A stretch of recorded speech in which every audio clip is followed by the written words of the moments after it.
بات میں الرحمن الرحیم، ساری خوبیاں اللہ کی بے شک جو سارے جہاں کا رب ہے، بے شک بہت مہربان رحمت والا۔ بے شک رحمان جو ہے اور رحیم، اللہ تعالیٰ کی ان دو صفتوں پر انشاءاللہ تعالیٰ گفتگو کریں گے۔ اس سے پہلے ایک چیز جو ہے اکثر ماہ رمضان کے بعد جو مجھے نظر آتی ہے اور جہاں بھی ہوتا ہوں اس بات کا ذکر ضرور کرتا ہوں، کیونکہ وہ منظر ہر جگہ نظر آتا ہی ہے۔ جیسے رمضان شریف کے اندر دو جگہوں پر بڑا رش تھا۔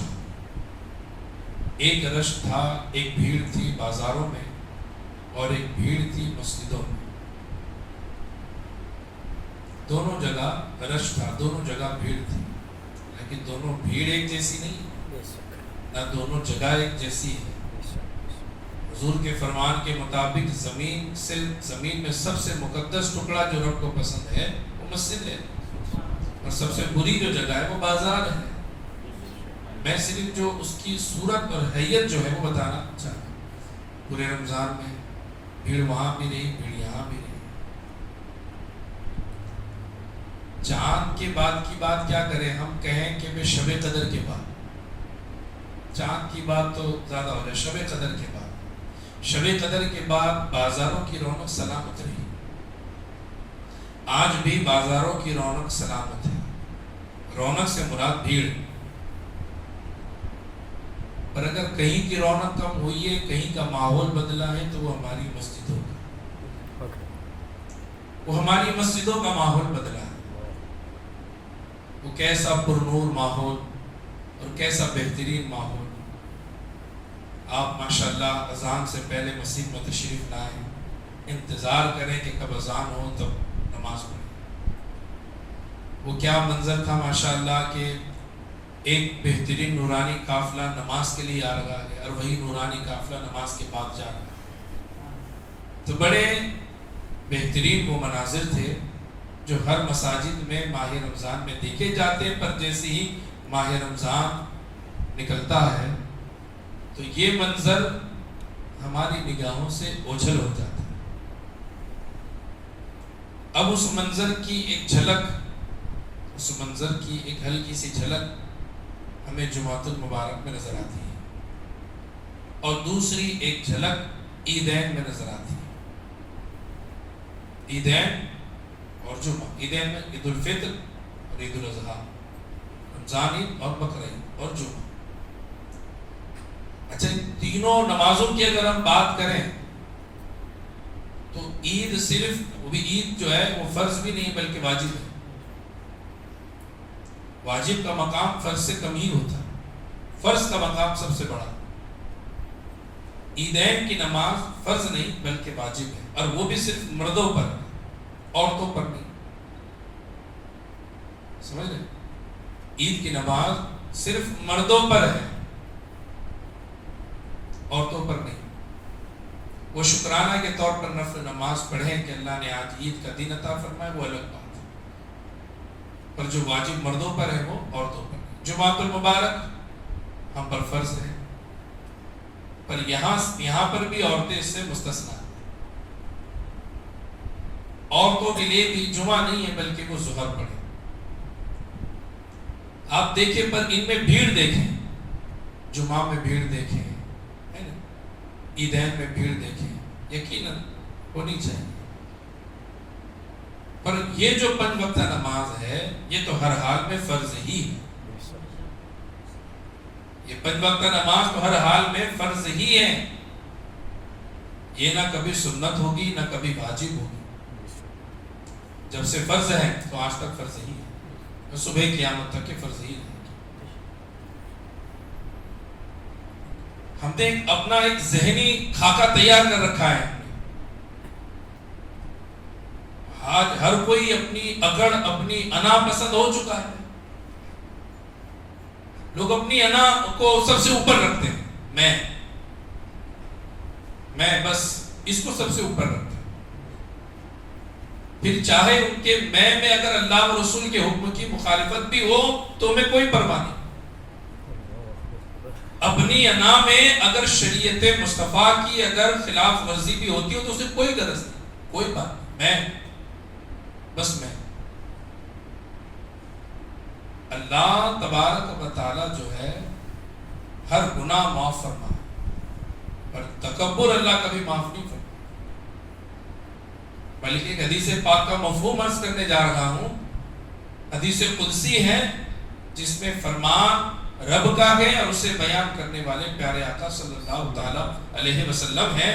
اللہ فرماتا ہے تکبر میری چادر ہے. اللہ کیا فرما رہا ہے؟ تکبر میری چادر ہے، جو اس میں آنے کی کوشش کرے گا اس سے میرا اعلان جنگ ہے. اللہ اکبر. سمجھ رہے ہیں تکبر کا کتنا بڑا وبال ہے؟ اور آج لوگ اسی میں جیتے ہیں، اسی میں جیتے ہیں اور اسی میں مگن ہیں. اب وہی چیز جو ہے اپنی انا، اپنی مرضی، اپنی پسند، اپنا خالی وقت، اب وہی ہم عبادت میں بھی لے آئے ہیں. بڑی معذرت کے ساتھ، بڑی معذرت کے ساتھ یہ کڑوی سچائی ہے، اسے قبول کیجئے.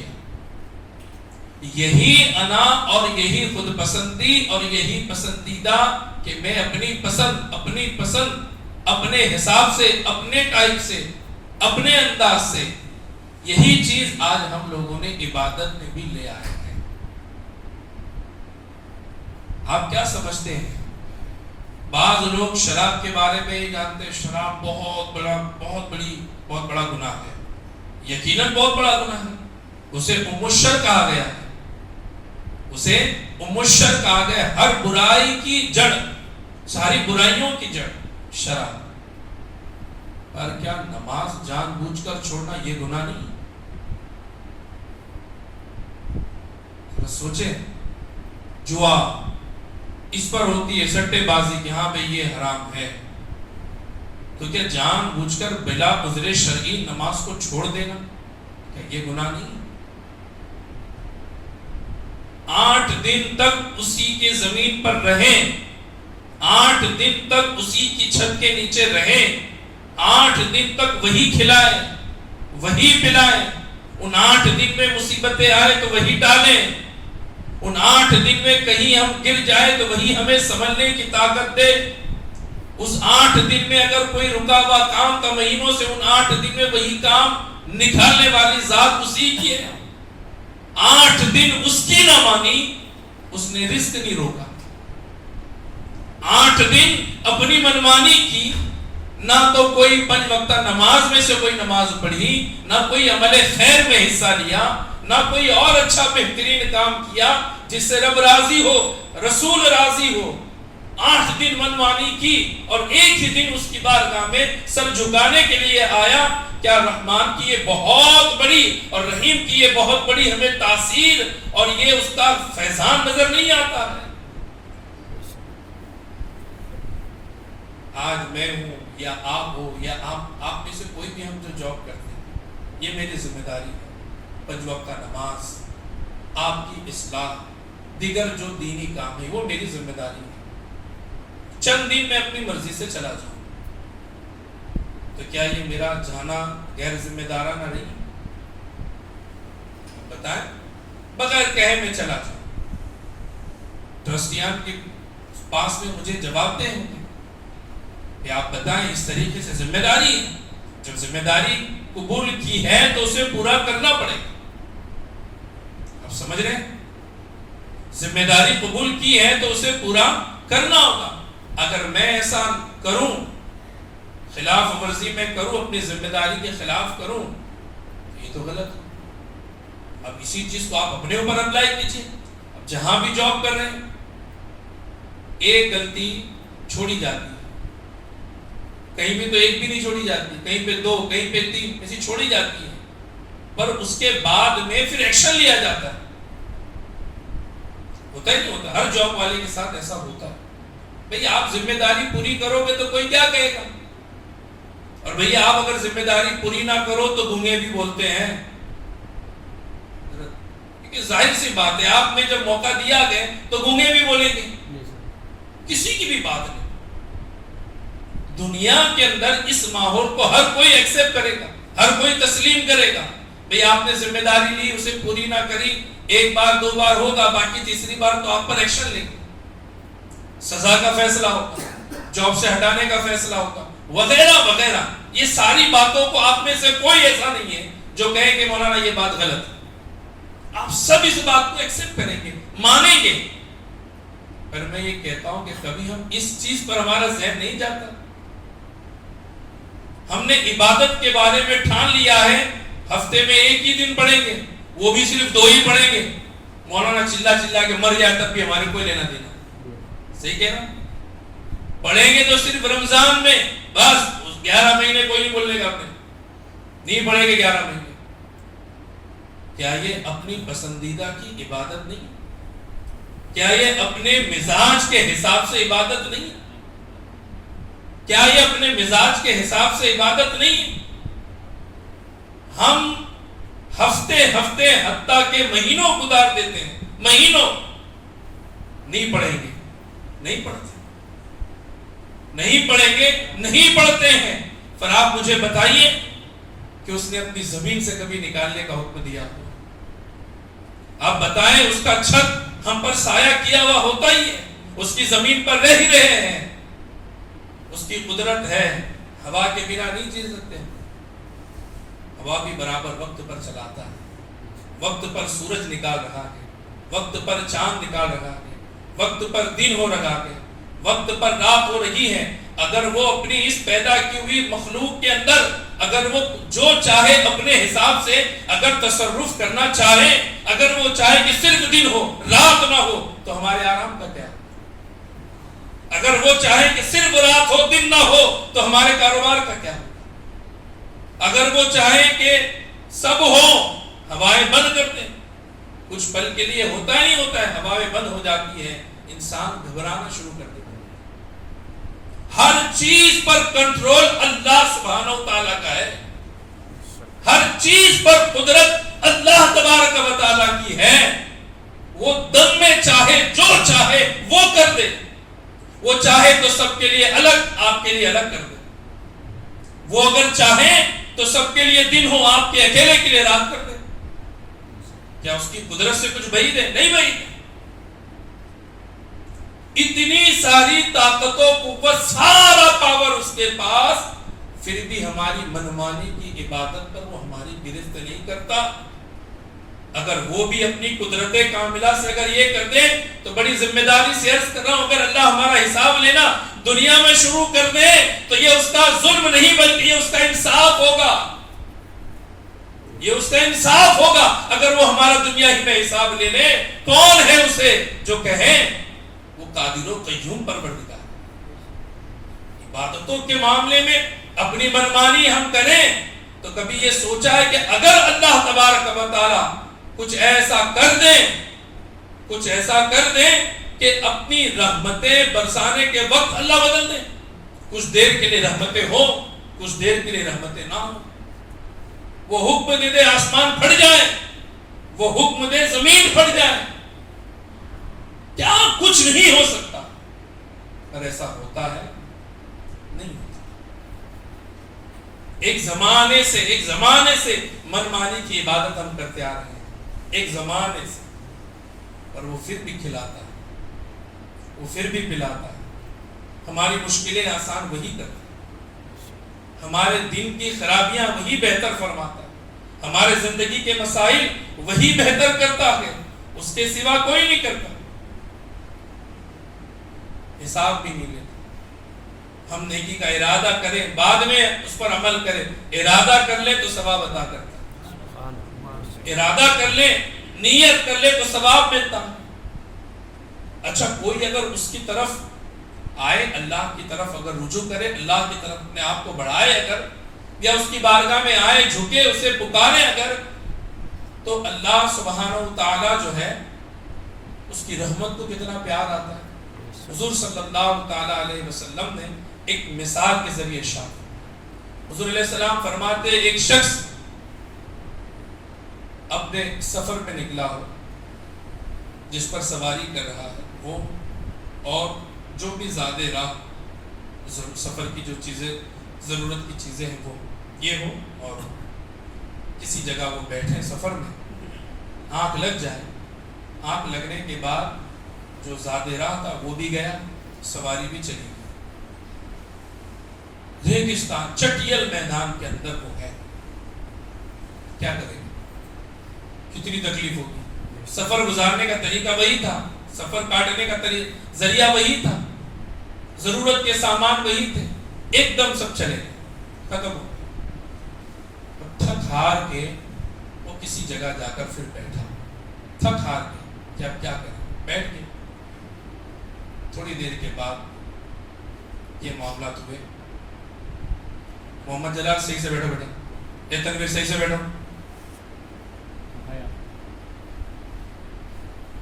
درود پاک پڑھے، اللہم صلی علی سیدنا مولانا محمد وآلہ وسلم، صلاۃ و سلام علیک یا رسول اللہ صلی اللہ تعالی علیہ وسلم۔ اب سامان سب چلا گیا سفر کا، اب کیا ہوا کہ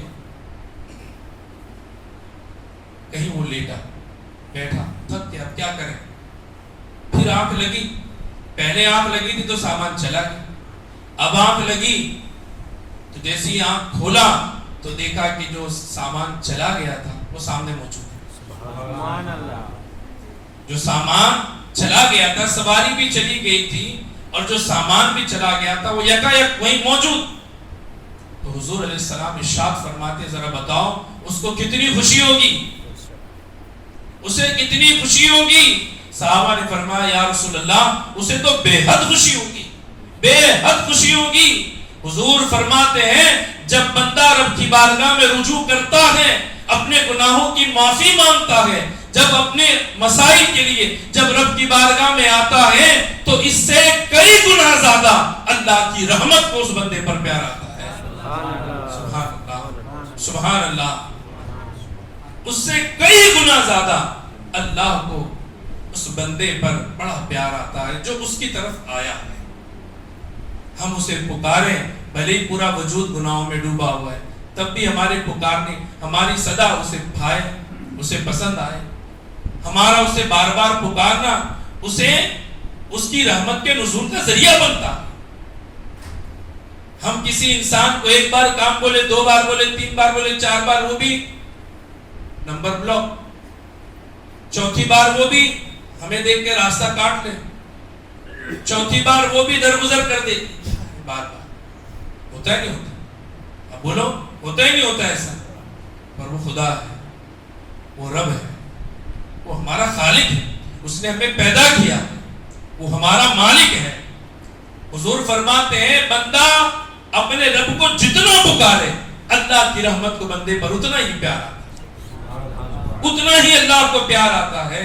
ایک زمانے سے من مرضی کی عبادتیں ہم کر رہے ہیں، ذرا اسے بدل کر دیکھو، اپنے من کی نہیں، بس جیسے اللہ و رسول چاہتے ہیں کہ جیسی اس کی عبادت کرنی چاہیے ہم ویسی اس کی عبادت کریں۔ ایسا کر کر تو دیکھیں، ہر چیز آپ کی پرنور ہو جائے گی، ہر چیز آپ کی بدل جائے گی۔ اپنے من سے، اپنے پسند سے اس کی عبادت نہ کرو، وہ جیسا چاہتا ہے اس کے بندے ہونے کا جو تقاضا ہے کہ اس کی عبادت کیسے کی جاتی ہے، آپ ویسا کر کر تو دیکھیں، پھر دیکھیں اس کا کرم کیسا ہوگا، پھر دیکھیں اس کا فضل کیسا ہوگا۔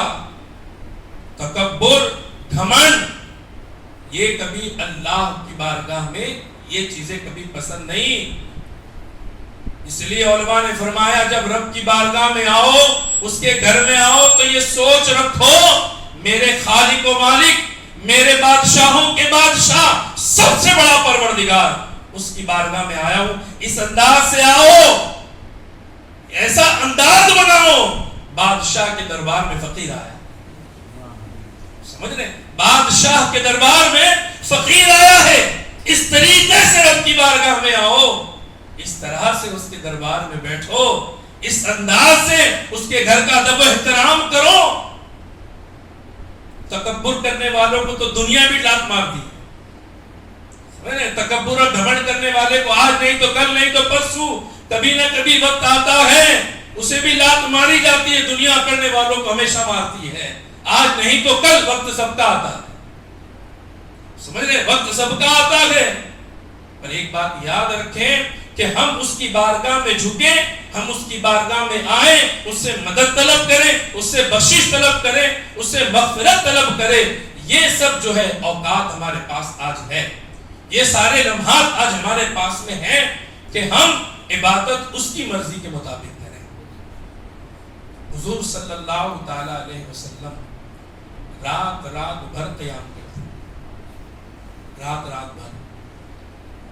ام المومنین حضرت سیدتنا عائشہ صدیقہ رضی اللہ تعالی عنہا عرض کرتی ہے, یا رسول اللہ صلی اللہ تعالی علیہ وسلم, آقا آپ تو وہ ہیں کہ رب تبارک و تعالی نے تو آپ کے ساری خطائیں معاف فرما دی, اگلی پچھلی ساری خطائیں معاف فرما دی, جبکہ آپ جو ہے ہر خطا, ہر گناہ, ہر بھول, ہر چیز سے اللہ تعالیٰ نے آپ کو پاک صاف رکھا ہے, آپ معصوم ہیں. تو حضور علیہ السلام ارشاد فرماتے ہیں, جو جملہ ارشاد فرمایا, کہا کہ میں اپنے رب کا شکر گزار بندہ نہ بنوں, میں اپنے رب کا شکر گزار بندہ نہ بنوں. ارے اگر ہم کسی پر ایک مرتبہ احسان کریں, مرتے دم تک یاد رکھتے ہیں, مرتے دم تک کہ اس کو جتاتے بھی ہیں کہ فلاں وقت میں یہ دیا تھا, فلاں وقت میں یہ کیا تھا. ہوتا ہے نہیں ہوتا ہے؟ حتیٰ کہ وہ بیچارہ مر جائے تو اس کے مرنے کے بعد بھی اس کا ذکر ہوتا ہے, فلاں کے ساتھ میں نے یہ کیا تھا, فلاں کو میں نے یہ دیا تھا. ہم کتنا احسان جتاتے ہیں, اور کبھی اگر وہ احسان فراموش ہو جائے, ہماری مدد کو وہ کبھی بھول جائے, تو پھر ہم کیا کہتے ہیں؟ بڑے اچھے اچھے جملوں سے نوازتے ہیں اس کو. ہوتا ہے نہیں ہوتا؟ ہم کہتے ہیں کیسا ہے, میں نے اچھائی کی تھی, میں نے احسان کیا تھا, بھول گیا. ارے یار ہمارے احسان کو, ایک احسان کو اگر کوئی ہمارا عزیز بھول جائے تو ہم اسے پسند نہ کریں, ہم اس سے تعلقات نہ رکھیں, ہم اس سے دوستی نہ کریں. پر اللہ تبارک و تعالیٰ کے احسانات کی ہم کیا گنتی کر سکتے ہیں؟ بتائیں. خدا نے جیسا ہاتھ دیا کوئی اور وہ ہاتھ دے نہیں سکتا. خدا نے جو زبان دی کوئی دنیا کی طاقت میں ایسی زبان دے نہیں سکتا اگر کٹ جائے. خدا نے جو قدم دیے ہیں, وہ جو طاقت اور قوت عطا فرمائی ہے, کبھی اگر ٹوٹ جائے, کٹ جائے کسی حادثے میں, نقلی تو لگ سکتا ہے, پر جو طاقت خدا نے عطا کی تھی وہ طاقت کوئی بھی دنیا کی طاقت تمہیں عطا نہیں کر سکتی. دیکھنے کی قوت اللہ نے عطا فرمائی ہے. اگر کبھی یہ جو نعمت ہے اللہ کی یہ چھن